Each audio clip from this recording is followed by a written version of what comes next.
Hey everybody, welcome back to Down the Shore Homestead. So today's video is going to be the sixth installment of the 10 videos in 10-day challenge. And today I want to discuss work ethic.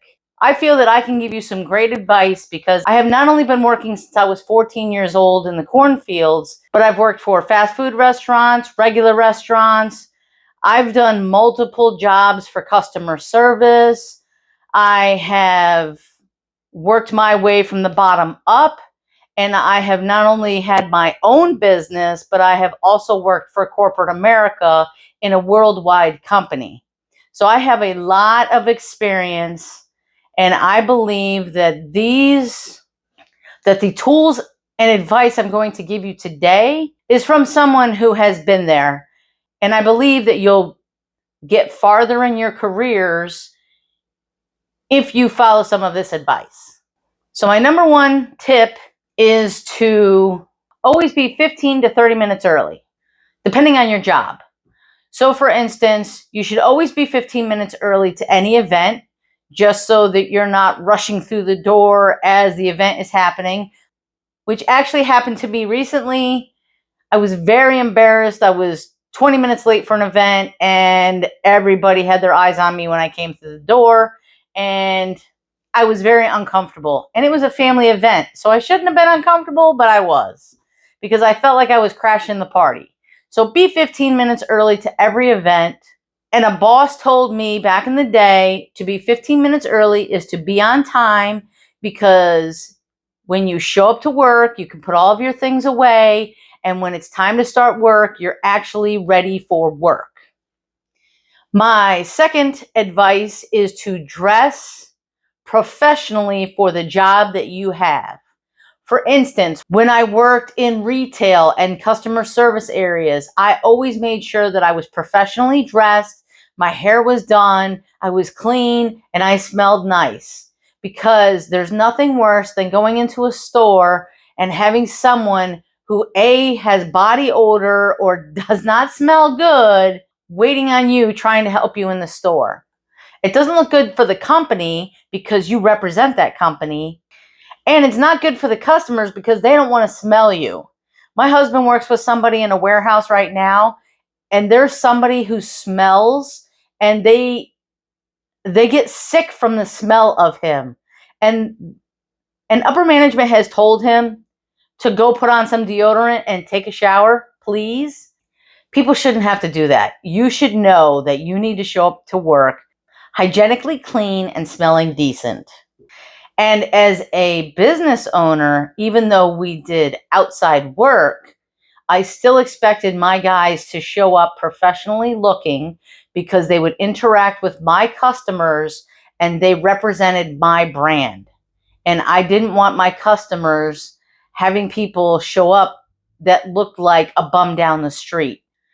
You need to look as presentable as possible for the position that you have. My third advice is challenges. You need to take on as many challenges that someone is willing to give you. Because if you go to your boss and say, hey, I don't really have a lot of work right now. I've tried to find work on my own and I just can't stay busy enough. So can you give me a project or a task that you need to get done? It shows that you're an asset to the company and that you're willing to go above and beyond what other people that you work with are willing to do. And if there's any layoffs or seasonal work, they're more apt to keep you over other people because they know that they can get you to do the challenging work that other people may not be willing to do.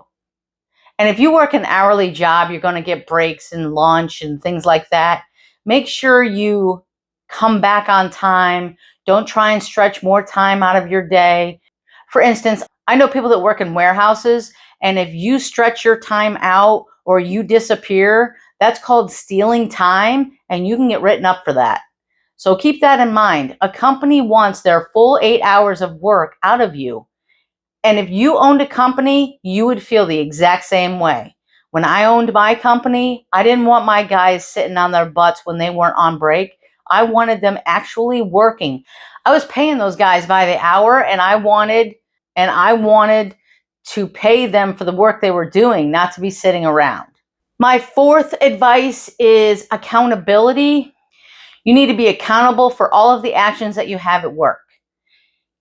Don't gossip about people. Don't sit at the water cooler talking about what sporting event you watched the night before and hang out there for 30 minutes talking to somebody at work. You need to be accountable for your time at work and try not to waste it having conversations with other people in the office. Now, I've worked in companies where, you sit down and you're working on a project with somebody and things come up and you have a conversation while you're working. That's fine. You're working and having a conversation. Save those conversations for when you're on break or at lunch or before or after work. And if you make a mistake, admit to it, because there's nothing worse than someone who says, I didn't do it, and they did. And people are rushing around trying to figure out what happened and what went wrong. And if you had just come forward and said, listen, I apologize.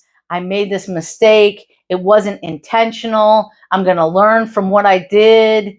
And like the old saying says, do what you have to do and ask for forgiveness after if you don't have somebody around to ask permission for. But if you think it's the right thing to do, then just ask for forgiveness after the fact. However, if you can ask before you make that decision, always ask first. And say you just thought you were doing the right thing and you messed up and you were wrong. It's okay. Say, I apologize. I didn't mean to make this mistake. I'm still learning, or I thought this was the way it was going to go and it didn't. So learn from your mistakes, but also admit that you have done something wrong, and your boss and the people in the upper ranks of your company will appreciate your honesty. My number 7 advice is time management, which I kind of just covered in accountability, but there is a square out there that you can Google for time management, and each square represents something. So the first square is it's a high priority item and it needs to be done right now. And it's important to you. The second square is it's a high priority item. It needs to be done right now, but it's not important to you or your position. It's something that somebody else wants done. And then the third box is it's important to you. It's not as high of a priority and it needs to be done soon, but not first. And then down here in the last box, it's important, not to you, to other people, and it needs to be done soon, but not as soon as the higher priority items above. And it helps you rank the tasks that have been assigned to you by importance. I will say, I think that's how that square goes. It's been a while since I've had to use it, but it is helpful when you're starting to learn time management.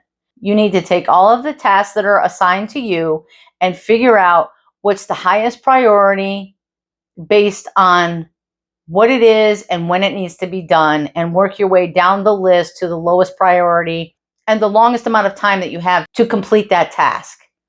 So it's a great tool when you're first starting out. So definitely look for that. I forgot. I think it's called Eisenhower Decision Box. So definitely look that up because it definitely comes in handy. Number 8 would be improving your skills. When you're young and you're starting out, you don't have all of the skills that someone has that's been there for like 10, 15, 20 years. So try and find mentors that will help you decide what skills you need to improve on. Go to your immediate supervisors and managers and ask them occasionally, hey, how am I doing? What do I need to work on? And I had an amazing boss who told me that you should always go on 2 interviews a year to keep you fresh with interviewing, as well as find out what skills you need to enhance to make you more hireable to other companies. And It helps you stay fresh in the position that you currently have and look towards other positions that you want to get. Keep that in mind as well. Number 9 advice would be to go above and beyond the expectations of your boss or manager and the people that are around you. If you go above and beyond what they expect, you're going to get great reviews. You're going to get bigger annual raises because you are worth more to the company than other people in your area. So always look to go above and beyond. And my number 10 goal would be to create SMART goals. SMART goals are specific, measurable, achievable, relevant, and time-bound. If you create SMART goals and you pay attention to what you've achieved to each one of those SMART goals, it's going to get you to that end goal faster with less stress. Hopefully you got something out of this video and the 10 pieces of advice that I had for you. Well, I think it was 10. I lost track. But anyways, hopefully you get something out of all of the advice that I gave you.